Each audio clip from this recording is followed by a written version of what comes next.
To say that it's been a busy day, ladies and gentlemen, would be a massive understatement, but we have ourselves another update in regards to Twitch and this entire situation revolving around Emiru, and there is a couple of things to go over, so without further ado, guys, let's get into this. So first, let's go over this statement that Twitch here made. First, I want to be upfront and take accountability for the security incident that occurred during Emiru's meet and greet. It shouldn't have happened, and we take that very seriously. We failed, both in allowing it to occur and in our response following. We mismanaged our communications about the incident, and that includes the comments I made. I apologize to Emiru for all that took place. What are we doing moving forward? For meet and greets, we've begun a complete analysis of the incident that took place, as well as other issues that came to our attention after TwitchCon concluded. We're examining everything, from how we do signups to the layout to increased security controls. We're also doing a comprehensive review of overall event safety and security, and we'll be making updates for future TwitchCons. While we won't be sharing all security updates for privacy and safety reasons,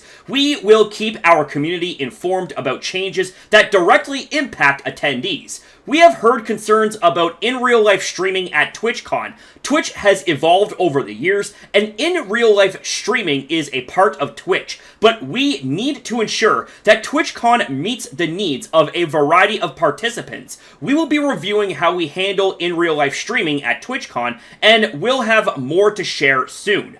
Finally, we got clear feedback on accessibility across the event. We're reviewing with our teams, including our production and venue staff, so that we're better equipped for future events. You put a lot of trust in us by attending TwitchCon, and we take our responsibility to keep you safe seriously. We know that TwitchCon means a lot to a lot of people, and it means a lot to us. Be on the lookout for more updates, and thanks for being a part of Twitch, signed Dan Clancy. Okay, so first things first, if you have even a snowball chance in hell of regaining the trust and respect that you have lost because of this shit at TwitchCon, you need to be 100% transparent and honest with your community about the changes going forward. Like, I'm sorry, but the amount of shit that Twitch has done to people over the years, and what has happened especially recently, I am having a very, very hard time giving any benefit of the doubt whatsoever to Dan Clancy, especially, of all people. And you guys want to know why I have a hard time giving the benefit of the doubt? Well, on top of all of the things that I have said and called out in previous videos, there's another reason why this video exists, and I want to showcase to you guys a clip right now. That last week, everything I said on my stream was accurate, obviously, except for one thing. I was wrong about one thing. I was going over the tweet that Twitch initially put out, where they're like, oh yeah, this thing happened to a high-profile creator, police were on site, we're cooperating with law enforcement investigations. What I was wrong about was,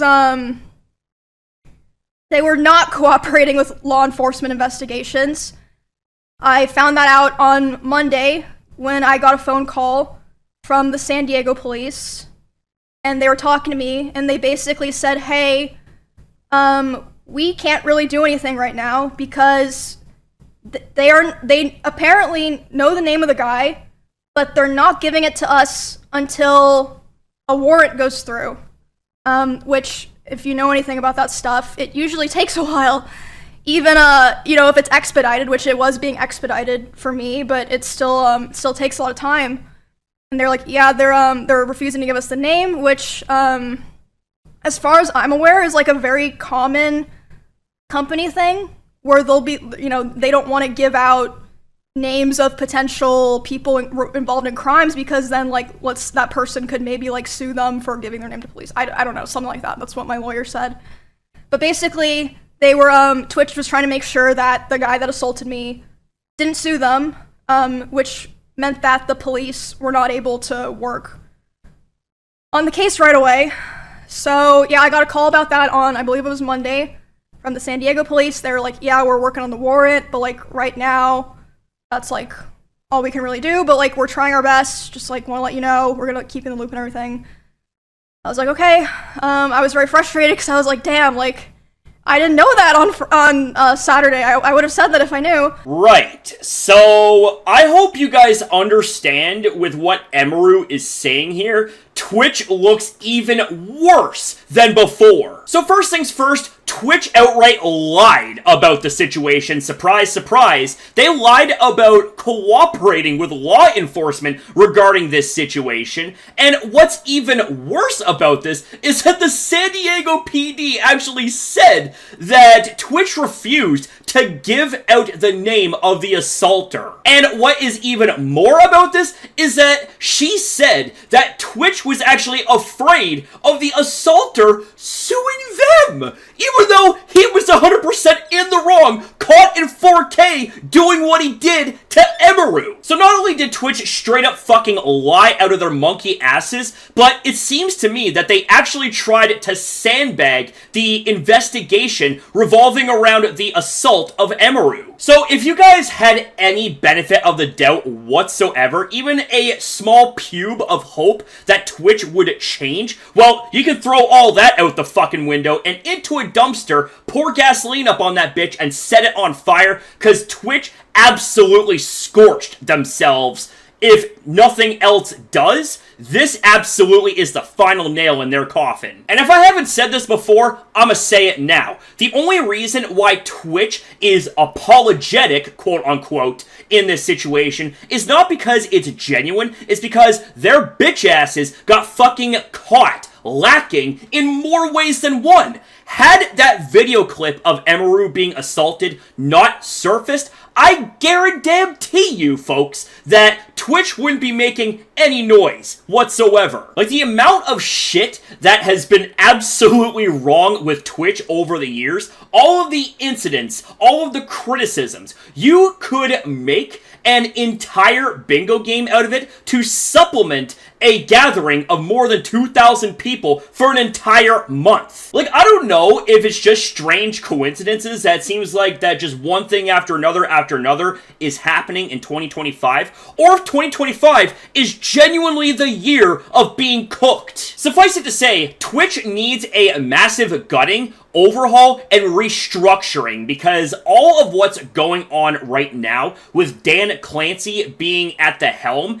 it is fucking abysmal. This right here should show you that Twitch is indeed a sinking ship, and he's the captain of that ship. You know that old saying, a fish rots from the head? Well, that right there is a very, very applicable saying here when it comes to Twitch and their poor leadership. Anyways, I'm gonna keep you guys up to date when it comes to the whole situation with Twitch. This is far from over, and I'm willing to bet that more shit's gonna come out in the coming days, if not weeks. But with that being said, guys, that's all I have for you for right now, so thank you very much for watching, and take care.